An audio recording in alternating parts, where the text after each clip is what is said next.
내가 잘났다고 생각하는 사람들은 여기서 실패합니다. 안녕하십니까? 반갑습니다. 증시각도기 곽상준입니다.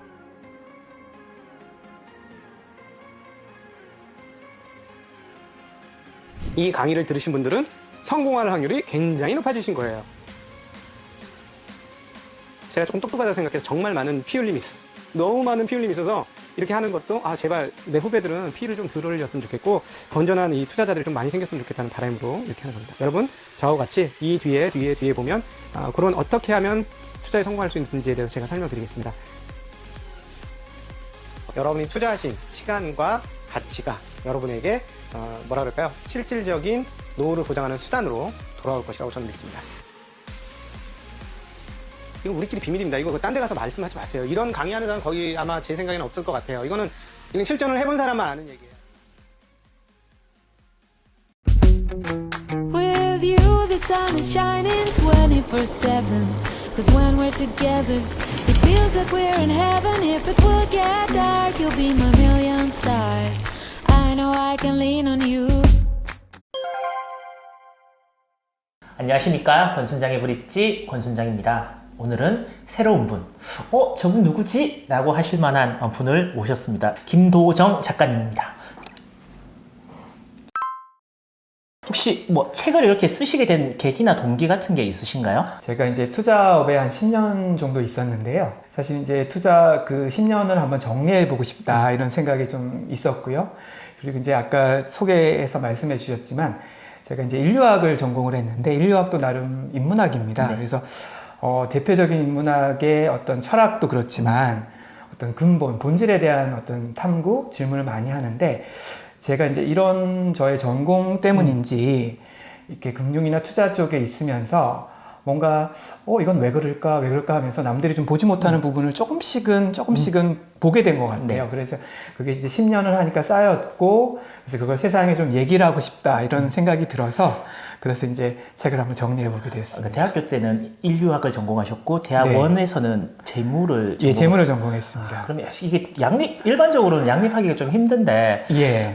아마 시청자 여러분들께서 저분 굉장히 색다른 관점에서 예. 지금 많이 나오시는 분들이 하는 그런 관점이 아닌 다른 관점에서 분명히 이야기를 하실 것 같다라는 생각을 하실 것 같은데요. 책에 이렇게 보면 보통은 수요와 공급 뭐 이렇게 얘기를 하는데 많음과 적음, 그리고 확산과 이제 수렴, 그리고 마지막으로 이제 위험 대비 수익, 요 세 가지를 이렇게 쭉 이렇게 중점적으로 이렇게 말씀을 많이 하시더라고요. 그러면 작가님께서 책에 쓰신 요 세 가지의 개념을 조금 이제 여기 시청자분들께서 이해하기 쉽도록 한번 말씀을 좀 해주셨으면 하는 바람이 있습니다. 알겠습니다. 아까도 이제 말씀하셨지만 첫 번째 많고 적음은 사실은 수요 공급하고 사실 굉장히 비슷하고 밀접하게 관련되는 얘기입니다. 그런데 이제 저는 이제 다른 용어를 좀 쓰는 이유는 뭐냐면 수요와 공급을 얘기하면 사실 사람들은 많이 시장을 가정합니다. 그러나 우리가 이제 경제라든가 우리 삶이 있으면은 시장의 영역이 있지만 시장이 아닌 영역이 또 있고요. 그다음에 이제 사실은 이렇게 어떤 물건이나 사물이 아니라 우리 심리적인 영역도 있는데 이 많고 적음은 시장이 아닌 영역에도 적용이 될 수 있고 우리 심리적인 영역에도 이제 적용이 될 수 있다라고 해서 이제 이런 말을 써봤는데 기본적으로 뭐 아시겠지만은 많으면 가치가 떨어집니다. 적으면 이제 가치가 올라가죠. 이제 이걸 좀 예를 들어서 설명을 하면 우리가 어떤 가치가 있어서 내재 가치가 이렇게 있다 그러면 이제 가격은 그 가치를 중심으로 올랐다가 내려갔다 이제 반복을 하는데요. 예를 들어서 이 가치 대비 가격이 많이 낮아서 그러니까 예를 들면 주가로 말하면 주가 이제 많이 떨어지는 순간을 생각을 해보면 그때는 이제 많은 사람들이 이 주식은 이제 안 돼. 뭐 이제 계속 하락할 거야. 또는 또 갖고 있는 사람은 이제 공포를 많이 느낄 수도 있겠죠. 근데 그 순간에는 뭐냐면 이렇게 가치 대비 많이 떨어졌으니까 나는 오히려 관심을 가질 거야. 이렇게 적극성이라든가 또는 남들은 다 이렇게 지금 두려워하고 있지만 사실 잘 생각해 보면 이때가 제일 돈 벌기 쉬운 때니까 나는 용기를 가지고 사겠어. 그러니까 적극적인 관심과 용기를 가진 사람이 적거든요. 그러니까 그 사람이 사실은 적기 때문에 그 사람의 행동이 가치가 있고 돈을 벌 확률이 높아지는 개념이 되는 거죠. 지금은 그러면 작가님의 관점에서 보면 위험한 사실은 위험 구간으로 많이 접어들다 있다는 느낌이 듭니다. 왜냐하면 아직까지 사람들이 100% 안도하고 있는 상황은 아닌 것 같아요. 왜냐하면 약간의 의구심과 이제 약간 회의를 좀 가지고 접근하고 있기는 하지만 사실 작년에 시장이 바닥에서부터 사실 100% 넘게 오르면서 돈을 버신 분이 많거든요. 네. 그러면서 이제 즐거워하시는 분이 많고 내가 잘해서 그렇다. 예, 맞습니다. 나의 실력이구나. 네. 그렇게 생각하시는 분이 많고 또 이제 사실 슬슬 욕심이 생기기 시작하거든요. 그래서 이런 구간에는 오히려 이게 계속 될 수 있을까? 야, 이렇게 계속 저금리가 될 수 있을까? 돈을 계속 풀 수 있을까? 혹시 이렇게 위험을 느낀 사람들 이제 팔고 나가지 않을까라고 조금 의심하거나 절제하는 사람의 이제 행동이 점점 가치가 있어지는 이제 순간이라고 생각합니다. 그러면 확산가 수렴은 어떤 개념이라고 저희들이 받아들이면 될까요? 네. 이제 확산가 수렴, 그 다음에 이제 또 위험 대비 수익, 요 그리고 이제 처음에 말씀드린 이 많고 적음 이 세 가지가 연결되어져 다 연결되어 있습니다. 이것이 뭐냐면 이제 가격을 결정하는, 많고 적음은 이제 가격을 결정하는 원리고, 나머지 두 가지는 이 사이클이 만들어지는 원리인데, 아까 설명했던 이 내재 가치와 역시 가격, 주가로 이제 좀 설명을 드리면, 예를 들어서 결국은 이제 뭐냐면 사람들은 이 감성에 쌓이기도 하지만 이제 그러니까 이성으로 돌아오는 경우도 많죠. 이제 평상시에 마음이 편안했을 때는 그럴 때는 뭐냐면 이게 이렇게 싼데 이렇게 가치가 이렇게 있는데 가격이 왜 이럴까? 또는 가치는 요거밖에 없는데 가격이 이렇게 높을까? 이제 본질을 생각하거든요. 본질을 생각하면 사실은 가격이 너무 높았다가도 이건 좀 높은 것 같다 이렇게 하면 이제 이 본질도 떨어지는 것이고, 너무 가격이 본질보다 낮다 그러면 이제 사실 올라가는 이런 이 어떤 내재 가치를 두고 이 어떤 가격이 그것을 왔다 갔다 하는, 사실은 이제 멀어졌기도 하고 또 수렴하기도 하고. 예. 근데 이제 어떤 현상이냐면 한번 가격의 트렌드가 만들어지면 그게 모멘텀이 생겨버리기 때문에 한번 오르면 계속 오를 것 같고. 그래서 이제 버블 약간 좀 고평가가 됐다가 또 많이 올라가면은 또 이제 내려왔다가 이런 이제 반복되는 거죠. 책에서 보면 그게 이렇게 일직선적 사고라고 말씀하신 것 같아요. 올랐으니 또 오를 것이며 더 오를 것이다. 맞습니다. 라고 이제 생각을 하는 거고. 그 어떤 우리가 기본적인 사람들이 갖고 있는 기본적인 인식, 사고의 방식이 거기 이제 묻어 있는 거죠. 녹아 있는 거죠. 근데 이제 이게 작가님께서 이제 반원적인 사고라 그래서 이렇게 올라가면 분명히 이 내려옴도 생각을 해봐야 되고 준비를 하는 게 현명한 걸 수 있다라고 그렇게 이제 말씀을 하셨는데요. 그래, 주식은 올려도 오를 거야. 그리고 물가 그러니까 금리 최소 올해는 못 올려. 그렇기 때문에 주식은 계속 갈 거야. 덜컹거림은 있겠지만 이라고 이제 생각을 하시는 분도 있으시겠지만, 또 개중에는 뭐예요? 남들이 다 하니까 하긴 하는데 밤에 잠도 안 오고 불안하다라고 또 생각을 하시는 분도 계시거든요.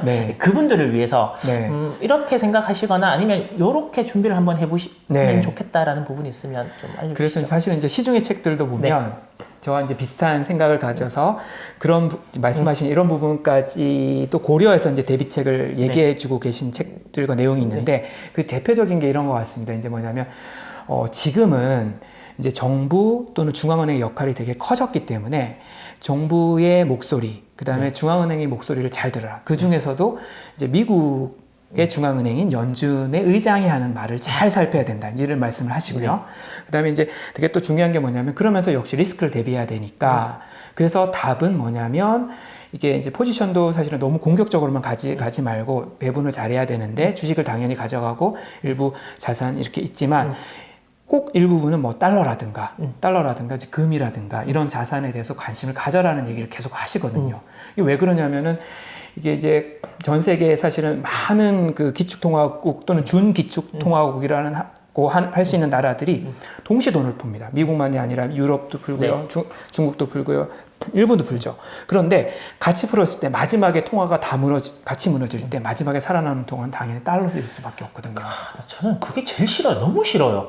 왜냐하면 자기들은 맨날 종이 풀어서 결국은 마지막에는 뭐요? 달러가 제일 귀한 돈이 돼버리는. 맞습니다. 그러니까 미국이 그렇게 자기 금융의 패권을 유지하기 위해서 경제력만이 아니라 사실 군사력도 같이 가져가려고 하는 이유, 그리고 실물에 사고 파는 데 있어서 꼭 달러로만 하게끔. 그러니까 예를 들면 원유라든가 커머더티, 이 상품 거래할 때 꼭 달러로만 하게 만들어놨지 않습니까? 이제 거기서 사실은 패권이 나오는 거죠. 그 패권을 유지하는. 그래서 이렇게 생각하시면 됩니다. 뭐냐면 왜 달러냐면 마지막에 정말 이거는 제가 이거 10년 후일지 20년 후일지 30년 후일지는 제가 그런 예측의 능력은 없는데 만약에 어느 시점에 가서 유로존에 문제가 생겼다고 봐요. 그럼 우리가 갖고 있는 모든 자산은 뭔가 통화의 기대어 있어야 됩니다.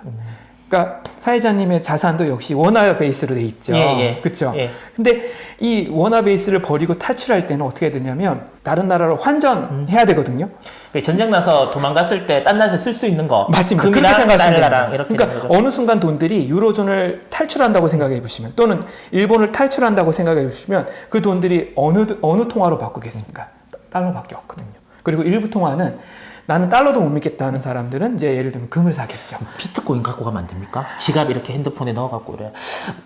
근데 이제 사실은 이런 그 가상화폐 같은 경우는 이게 사람들이 이제 우려하는 부분이 뭐냐면 이게 그 가장 우려되는 부분 저는 이거라고 생각하는데 뭐냐면 이 실물에서 얘가 어떤 사용할 수 있는 한계가 있다. 왜냐하면 사람들은 예를 들면 비트코인의 채굴량이 예를 들면 기술적으로 한도를 졌기 때문에 희소성이 있어서 지금 뭐 이제 통화는 열심히 불고 있는데 희소성이 있기 때문에 가치가 있는 거라고 얘기를 하지만 그렇죠. 비트코인 투자하시는 분들은 그런 경제는 끊임없이 이제 예를 들면 1, 2%라도 이렇게 성장하고 있는데 얘는 늘어나지 않는다는 자체는 거래 통화로서는 사실은 자체에서 한계가 있거든요. 경제가 1%든 2%든 계속해서 성장해야 된다. 그렇지 않으면 오늘보다 내일이 못할 것 같으면 그거는 뭐예요? 진짜 있을 수 없, 상상하기 힘든 일이니까 그러려 그러면 돈도 그만큼 그 정도는 늘어나야 된다. 맞습니다. 그런데 비트코인은 이게 한도라는 게 정해져 있기 때문에 경제가 않죠. 성장하는 것만큼의 채굴량도 그만큼 늘어나줘야 되는데 그렇지 않기 때문에 분명히 위험 거래에서 실물에서 사용할 수 있는 통화로서는 한계가 있다. 한계가 있다. 네. 자산으로서는요? 자산으로서는 이제 그것은 어떤 이 사이클을 잘 읽을 수 있는 분이라면 분명 좋은 투자처가 될 수 있다고 저는 생각을 하는데요. 그거는 이제 근데 최근에 급격하게 빠르게 올랐기 때문에 사실 조금 작가님은 나는 안 사겠다. 네, 저 현재 가격에서 사지 않겠습니다. 예. 얼마 정도 되면 살지 나중에 떨어졌을 때 되면 저쯤 되면 조금 담아놓을 필요 있다 그럴 때는 꼭 한 번 더 나와주셔야 됩니다. 알겠습니다. 한번 연구해 보도록 하겠습니다. 2019년도에 에셋 디자인이라는 자산 운용사를 물론 이제 그 전부터 조금 준비하셨다라고 책에 나오던데 스스로 뭐예요? 문을 닫으셨습니다. 대한민국에 제가 알기로는 유일무이하지 않나요? 스스로 뭐 제재받아서 이런 거 아니지 않습니까? 맞습니다. 그때 왜 그렇게 문을 닫아야 되겠다고 생각을 하셨고 그리고 지금은 아쉽거나 후회하시는 부분이 없으신지 왜 제가 이 질문을 하냐면 책에 보면 지금 이렇게 걱정하는 거리들을 그때 하셨던 것 같아요. 예, 맞습니다. 예, 그래서 아마 어떤 연유로 내가 그런 생각을 해서 문을 닫았다라고 얘기를 하시면 이걸 들으시는 분들께서도 그런 부분에 있어 갖고는 진짜 한번 고민을 해봐야 되겠구나라는 생각을 하실 수 있을 것 같거든요. 우선 이제 두 번째 질문에 대한 답을 먼저 좀 드리면 사실은 아쉬움은 있지만 후회는 없고요. 후회는 없으시다. 왜냐하면 이제 그때 나름의 저의 가장 합리적인 판단을 했다라고 좀 생각을 하고요. 오늘 이제 여러 가지 질문을 해주셔서 제가 거기 답을 하면서 아마 이미 조금씩 이제 묻어 있고 들어 있었을 것 같은데 사실 이제 저는 뭐냐면 기본적으로 자본주의 그다음에 자본주의가 이렇게 가도 되나 또는 중앙은행이나 정부가 이렇게까지 해도 되나라고 하는 생각을 좀 했던 부분이 분명히 있습니다. 그게 뭐냐면 이제 이분은 이제 본명 안 밝히시고 필명으로서 책을 쓰신 분인데 세일러라는 분이 계시고 세일러 문 아니고 세일러. 맞습니다. 착각의 경제학과 이제 위험한 경제학의 두 권을 집필 하신 분인데요. 그분의 책을 보면 이제 그분은 저보다도 훨씬 더 이런 경제 관리 통화 제도의 엄격함에 대해서 본인의 어떤 믿음 이렇게 가야 된다라고 하는 그런 게 있으셨던 것 같아요. 그래서 심지어는 2008년 금융위기 때 미국 중앙은행이 돈을 푼 거에 대해서도 이렇게 하면 안 된다, 이렇게 할 수 없다. 이거는 화폐 신뢰를 저해야 하는 행동이다라고 하셨는데 저희도 어쩌면 약간 이제 그런 생각을 가져서 그때 저희가 한참 중국의 부채 문제도 부동산과 부채도 많이 들여다봤는데 중국이 당시에 이제 6% 성장할 때 매년 12%씩 부채가 늘고 있었거든요. 그러니까 성장률보다 2배씩 부채를 늘려야만 이렇게 하는 구조를 영원히 할 수 있을까? 결국은 아마 조만간에 어떤 부채를 구조조정하러 왜냐하면 부채가 영원히 계속 올라갈 수 없기 때문에 이제 여기서 끊고 고통 감내를 하기 위해서 구조조정을 할 거다. 그렇다면 시장이 한번 크게 무너질 수도 있다. 그렇게 확률이 분명 있을 거라고 저희는 생각했습니다. 사실은 예. 실질적으로 아무도 하지 않고 오히려 반대로 부채를 늘리는 방식을 택했죠. 제가 이렇게 책에서도 그렇고 오늘 말씀을 나누고 보면 네. 그러니까 고객의 돈을 소중한 고객의 돈을 어떤 형태로든지 손해나게 할 수는 없다. 맞습니다. 정확한 말씀. 그런 위험이 있기 때문에 네. 자산 운용사를 지금쯤에서는 네. 정리를 하는 게 맞겠다라고 생각을 그 당시에 맞습니다. 이제 하셨던 거고. 맞습니다. 근데 이제 이번에 책을 쓰면서도 이제 조금 더 이렇게 고민하면서 어쩌면 제 스스로 답을 찾아내는 게 뭐냐면 이게 책에 제가 썼지만 이제 부채 인플레이션, 부채 디플레이션이라는 말을 썼는데 이게 뭐냐면 부채를 늘리면 인플레이션이 나타나고 부채를 줄이면 이제 디플레이션이 나타난다. 그리고 부채를 늘리는 행동이 인플레이션을 야기하기 때문에 부채의 부담을 줄이고 부채를 줄이면 희한하게도 디플레이션이 나타나면서 부채 부담이 올라가는 이것이 이제 인플레이션 속에 또는 디플레이션 또는 대공황에 숨겨진 그 비밀이었지 않습니까? 근데 뭐냐면 지금 정부나 중앙은행은 부채 인플레이션의 방법을 택하는 거죠. 그 뭐냐면 부채가 너무 많아? 그래? 그럼 부채를 더 늘려. 늘리죠. 늘려. 그러면 인플레이션이 나타나면서 부채 부담이 줄어드니까 우리는 이렇게 해결할 거야. 지금 사실 그 길을 가고 있는 것이고요. 근데 이렇게 가면 이제 처음에 말씀드렸지만 사실은 이게 뭐냐면 결국은 이렇게 해서 푼 돈은 자산, 금융, 뭐 자산 시장 이쪽으로 가기 때문에 뭔가를 가진 사람의 부를 늘려주는 효과. 그래서 없는 사람은 더 가난해지고 있는 사람만 더 부유해지는 그런 현상. 그래서 빈부격차가 늘어나고 정치적인 안정성은 사실은 계속 저는 떨어지고 있다라고 이제 생각을 하거든요. 그러니까 사실은 그런 부분을 희생하고 감내하면서 부채를 늘리는. 그러니까 어쩌면 저 책에도 썼지만은 이 부채의 늪에 빠졌기 때문에 이것밖에 정말 해결책이 없는 것인가. 네, 저는 여전히 고민스럽고요. 왜냐하면 이렇게 해서 부채가 늘어났을 때 사실 부채가 줄어드는 게 부채 부담이 드는 거지만 지금 이게 워낙 그러니까 사실 실제로 전체적인 인플레이션 나타나는 것보다 부채가 워낙 빨리 늘고 있기 때문에 사실 부채 느는 그 속도는 정말 무서울 정도입니다. 많은 이제 학자들이라든지 투자자들이 사실 우려하고 있는 부분이고요. 작가님 말을 들어보니 고민을 해야 될 맞습니다. 것 같습니다. 그래서 이제 투자에 꼭 연결해야 되실 건 뭐냐면 사실 지금 부채가 늘어나고 돈이 늘어나기 때문에 자산 가격이 좋은 겁니다. 그런데 어느 순간에 이제 금리가 올라가고 부채를 줄여야 되는 순간이 오면 시장의 전체 돈이 줄어들기 때문에 자산 가격은 반드시 빠지거든요. 그래서 그런 리스크가 항상 잠재되어 있다는 걸 생각을 하시고 투자에 임하셔야 된다. 이런 생각이 듭니다. 거기에 반드시라는 게 왜냐하면 작가님께서 이제 말씀하신 거 중에 가장 단호하게 말씀하신 거예요. 돈이 줄어들면 자산은 반드시 가격이 떨어진다. 반드시. 확률은 99%라고 생각합니다. 세상에 100%는 잘 없으니까. 책에서 못 담았지만 꼭 얘기하고 싶은 부분이 있으면 마지막으로 한 말씀 해주시겠습니까? 네, 그게 또 말씀드릴 수 있는 부분이 또 올 수도 있겠지만 저는 이제 뭐냐면은 투자하시는 분들도 좀 역사에 많이 관심을 가질 필요가 있다라고 생각합니다. 뭐냐면 역사 속에는 과거에 흘러왔던 흐름이 다 있거든요.